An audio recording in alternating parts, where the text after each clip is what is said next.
धनंजय जी नमस्कार।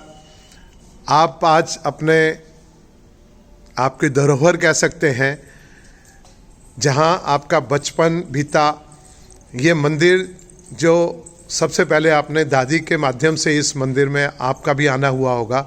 आपकी दादी नियमित पूजा करती थी यहाँ। 96 वर्ष उन्होंने इस क्षेत्र में बिताए और उनके बारे में आपने पिछली स्टोरी में हमें बताया। अब हमें इस मंदिर के बारे में जानकारी सभी दर्शकों को मिले। क्या इतिहास है इस मंदिर का? इस मंदिर का बहुत अद्भुत इतिहास है और उसके कई आयाम हैं। एक है इसका भौतिक इतिहास। तो मंदिर 1950 तक बिल्कुल अच्छा रहा, इसमें पूजा होती थी, हमारा पारिवारिक था। बाहर के लोग नहीं आते थे या बहुत कम आते थे, ठीक है।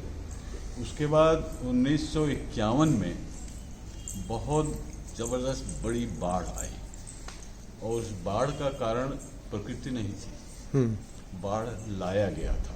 इसलिए कोई ब्रिज है वहाँ पे, वाटर रिजर्वायर, वो ऊपर तक भर गया था और अब वो पूरा बांध ही टूटने वाला था। वो वरुण या असी नदियाँ हैं ना, छोटी छोटी, जो गंगा में मिलती हैं, उसका वो था, गंगा की सहायक नदियों का। हाँ, सहायक नदियों का। तो उस भयानक बाढ़ से बचने के लिए कुछ दरवाजे खोल दिए गए थे और वो पानी करीब 10 फुट ऊंचा भर गया था रात को। तो रात को सब लोग कहीं ये पानी धीरे धीरे से बढ़ता जा रहा है, पहले घुटने तक है, फिर कमर तक है। तो बिल्कुल हाहाकार मच गया। तो जो एक दो बस्ता और तो ये सब रजाई वगैरह लेके लोग भागे, फिर भी अच्छा, ये मंदिर जो है तो 12 फुट ऊंचा था, उसकी छत। तो उस पर तैर के आए, उस पर चढ़ गए। तो 150 लोग इतने बड़े छत पे रहे, इस मंदिर की छत पर तक। अच्छा जी। और उसके बाद उनका खाना वाना जो है हेलीकॉप्टर से किसी तरह पहुंचाया जाता था, नाव से आता था, तो वो जिंदा रहे। अच्छा, उसके बाद सब कुछ पानी में डूबे रहने की वजह से मकान जो है कमज़ोर पड़ने लगा। और चूंकि वो रेलवे ट्रैक के बहुत नज़दीक था और गाड़ियां जब आना जाना शुरू हुई तो और वो ढीला होता गया, उसके बाद गिर गया। तो हम लोगों को शिफ्ट होना पड़ा एक बहुत बड़े मकान से, जहाँ 20-25 कमरे थे, आंगन था, ये सब। वो जिसको हम अब आप देखा है ना, वो बैठका कहते थे, मतलब काफ़ी बड़ा था, उसका इस्तेमाल नहीं होता था। कभी कोई मेहमान आ गया, कोई ऐसे कोई फंक्शन हुआ तो उसका इस्तेमाल होता था। लेकिन धीरे धीरे उसको बढ़ाना पड़ा, छोटे छोटे कमरे और जोड़ने पड़े, रसोई जोड़ना पड़ा। फिर परिवार था तो 2-3 चूल्हे लगे। उसके बाद धीरे धीरे वो उपवन था जिसकी चर्चा की थी मैंने, टुकड़े में बांट के वो ज़मीनें बिक गई, खेती बाड़ी होती थी, गायें होती थी हमारे घर पे, वो सब धीरे धीरे ख़त्म हुआ और एक छोटे नगर के रूप में ये सामने आया। क्या बात है, बिल्कुल माहौल बदल गया। हम लोग फिर भी आते जाते रहते थे। तो अब जो है, अब देखिए कितने सारे सैकड़ों मकान हैं, हज़ारों मकान हैं, सैकड़ों दुकानें हैं, भीड़ भाड़ बढ़ती गई। तो ये गांव से अब इसको जिला कहते हैं, चंदौली डिस्ट्रिक्ट। ये तो मैंने पहली बार सुन रहा हूँ कि एक गांव जिला बन गया। जिला सिर्फ था वाराणसी जिले से। वाराणसी, उसके बाद रामनगर है, फिर भदोही है, ये सब छोटे छोटे होते थे, कस्बे थे जो जिले बने, और ये एक गांव जो है जिला बन गया। और चंदौली जिले में अब ये सबसे बड़ा स्टेशन आता है भारत का, दीनदयाल उपाध्याय जी। अच्छा, दीनदयाल उपाध्याय चंदौली जिले में है। चंदौली जिले में है। हाँ। क्या बात है जी। तो ये तो इसका भौतिक इतिहास रहा जी। अब इस मंदिर का एक और अद्भुत इतिहास है। हाँ जी। पहले आप दर्शन कर लीजिए दुर्गा माता जी।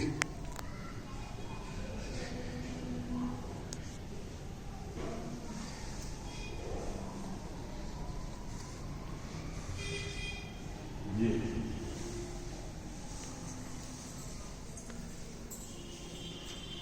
ये दुर्गा माँ का मंदिर है जी। जी, तो ये देखिए यहाँ पे लिखा है, ये ओरिजिनल कार्ड है। जी, संस्थापक पंडित गुरु राय मुख्तार, ये आपके ये हमारे परदादा, परदादा जी। अरे वाह। और ये उनकी बहू अर्थात हमारी दादी। जी, तो प्रसिद्ध उपासक उपासक थी। योग माया जी। क्या बात है जी। तो इन्होंने जब से आई इस घर में कम से कम 70-80 साल तो 12-14 उस समय तो शादी जल्दी हो जाती थी। 80 साल उन्होंने प्रतिदिन सुबह 4 बजे उठकर नहा धो के पूजा पाठ ये सब किया, और भजन इतने सारे वो गाती थी, वही सुनते हुए हम पैसा पड़े। जी जी। तो ये मूर्ति कहाँ से स्थापित की गई? मूर्ति लगभग 14 इंच ऊंची है जी, काले संगमरमर की। और ये उनको खेत जोतते समय जमीन में थक से जब लगा तो ये मूर्ति बनी। अच्छा, बाद में पता चला कि इस पे इसका टेस्ट करवाया गया कार्बन डेटिंग, तो ये लगभग 1300 से 1400 साल पुरानी अच्छा जी। मूर्ति है। अर्थात फिर आप पूछेंगे कि जमीन में कैसे गाड़ दी गई, तो ये लगभग 7वीं-8वीं शताब्दी में जब आक्रमण शुरू हुए, जब हजारों मंदिर तोड़े गए, लुप्त हुए, तो आपको आपने देखा होगा, पढ़ा होगा कि मूर्तियों को लोग छुपा के रखते थे। कहाँ छुपाते थे? आसपास कोई तालाब है उसमें छुपाते। बिल्कुल, नदियों के तलहटी में, कुएं में, कुएं में वो किसी बक्से में बंद करके वहाँ छोड़ देते, और वो फिर वहाँ से भाग जाते। कुछ लोग भागने में थोड़ी देरी कर दी तो पकड़े ना जाए, तो वो जमीन में काट देते जी। तो ये जमीन से निकली है। और जब तक यहाँ तक हम पहुँचे इनको निकालें जमीन से, तो हमारे परदादा को, गुरु राय मुख्तार साहब को एक स्वप्न आया जी। स्वप्न में ये संदेश था कि मैं अर्थात दुर्गा माँ, मैं तुम्हारे खेत में जमीन के अंदर बैठी हुई हूँ, मुझे बाहर निकाल दिया, उसकी स्थापना। क्या बात है जी। तो पहले कोई बिल्कुल नहीं मिली, वो देखते रहे, जुताई होती रही, नहीं मिली। एक दिन अचानक 5-7 दिन के बाद, 10 दिन के बाद वो ठक से लगा। वो स्वयं कर रहे थे, खेत जोत रहे थे? खेत जोतते थे, वो किसान थे। जी जी जी। और उनका इतिहास भी है, बताऊंगा आपको। तो जब ठक से यहाँ टकराई ये मूर्ति, तब उसको धीरे धीरे उसको खोद के निकाला और यहाँ पे स्थापित हुई, प्राण प्रतिष्ठा हुई। ये तब की बात है। ये किस सन में हुआ था ये? अब 100-125 साल, 125 साल पहले 125 साल पहले इसी स्थान पे प्रसाद, बाद में पूरा मंदिर बनाया गया। इस स्थान से इनको हिलाया डुलाया नहीं गया। हाँ ये सब धीरे धीरे करके टूट गया। हाँ जी। इसके इर्द गिर्द ही इसका निर्माण हुआ, और अब दूर से भी दिखता है। और आपने सुना होगा शाम को यहाँ भजन कीर्तन होता है। जी जी। 100-200 लोग आते हैं, और खास पर्व के अनुसार जैसे नवरात्रि, रामनवमी, इसमें करीब 500 लोग पूरा भरा रहता है। नवरात्रों में विशेष पूजा होती है, दोनों नवरात्रों में, और प्रतिदिन भी इस मंदिर में बड़ी संख्या में श्रद्धालु आते हैं, भजन कीर्तन करते हैं। और फुल टाइम पुजारी हैं। जी। उनके बेटे यहाँ बैठे हैं जी। कहीं गए होंगे। फुल टाइम रहते हैं यहाँ पे, और सुबह शाम दिन में त्यौहार में पूजा पाठ कराते हैं, लोगों का संस्कार भी कराते हैं। बिल्कुल जी। मेरा तो ये मानना है जी, ये माँ की ही कृपा है, जो आप सब भी ये देख रहे हैं।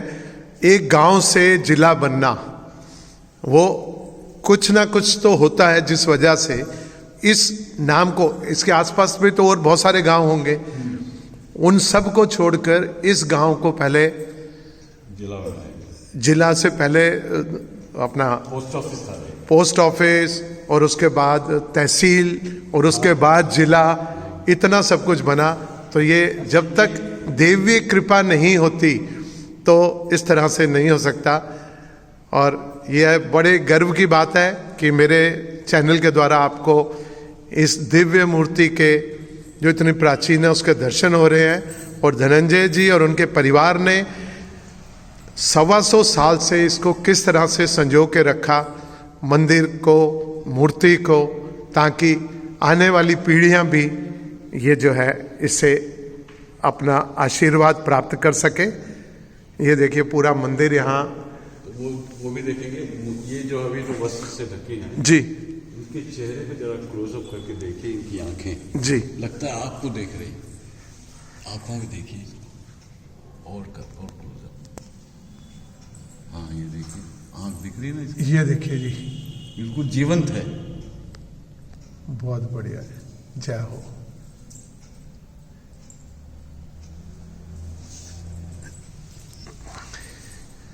ये प्राचीन ऐतिहासिक मूर्ति और अब मंदिर जो निर्माण हुआ उसके बाद हनुमान जी, राधा कृष्ण, ये मेरे सखा है। अरे वाह, मैं धनंजय, ये मेरे सखा हैं, हमेशा मेरे साथ रहते हैं। क्या बात है, आप ये फोटो में देखोगे मेरे डेस्क के बगल में इनकी मूर्ति हमेशा रहती बिल्कुल रहती है जी। है। और ये अपने अंदर में इनको हमेशा महसूस करता हूँ। क्या बात है जी, कोई भी प्रश्न होता है, समस्या होती है, समाधान सब बिल्कुल जी, बहुत सुंदर बात कही है। ये है हमारे सनातन धर्म की आस्था। ये राम दरबार पूरा अभी तक कहीं दबे हुए थे, अब आ गए हैं जी। कुछ ही दिनों में रामलला का मंदिर पुनः निर्माण होने जा रहा है। आज 19 तारीख हो गई है और 22 तारीख को पूरे भारत में एक रोचक आपको बात बताते हैं जी। मेरी नतनी 13 साल की है, पहली बार वो आई थी यहाँ पे भारत, अमेरिका में रहते हैं जी, तो मैंने उससे पूछा भारत में, इंडिया में क्या देखना चाहती हो, हाँ सबसे महत्वपूर्ण क्या देखना चाहती हो? जी, पता है मुझे अयोध्या जाना। क्या बात है जी।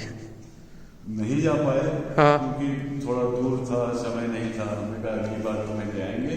तब तक सूचना मिली कि मंदिर बना है। वाह जी वाह, तो अगली बार वो आएगी तो मंदिर में दर्शन करने के लिए आएगी जी। ये देखिए जी, ये सब संयोगी होता है। उसके बाद माँ पार्वती शिव और शिव की प्रतिमा, सारी प्रतिमाएं बहुत ही सुंदर हैं ये जयपुर से नक्काशी की गई जी, जयपुर से मंगाई गई ये मूर्तियां हैं हमारे चाचा खुद गए थे जी। उन्होंने इनका साइज, शेप और जहाँ देखिए बिल्कुल जैसे जीवित है, बिल्कुल जी, मूर्ति बिल्कुल जैसे नहीं लग रही मुझे।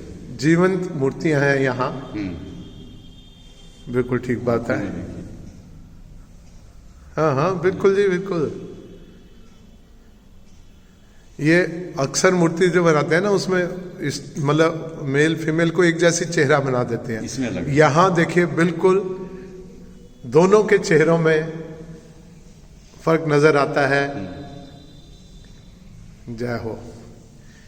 ये भक्त जो उनका भाव होता है तभी वो इस प्रकार की मूर्तियों का चयन करते हैं, बिल्कुल ढूंढ के लेके आते हैं जी।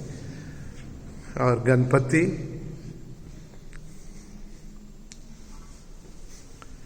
कि यहाँ प्रतिमा और पूरा यहाँ शिवलिंग देखिए जी,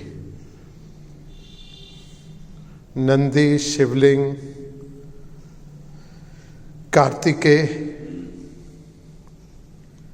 ब्रह्मा जी भी विराजमान है। और एक इसमें 2 शिवलिंग है और ये शायद बहुत प्राचीन शिवलिंग होगा।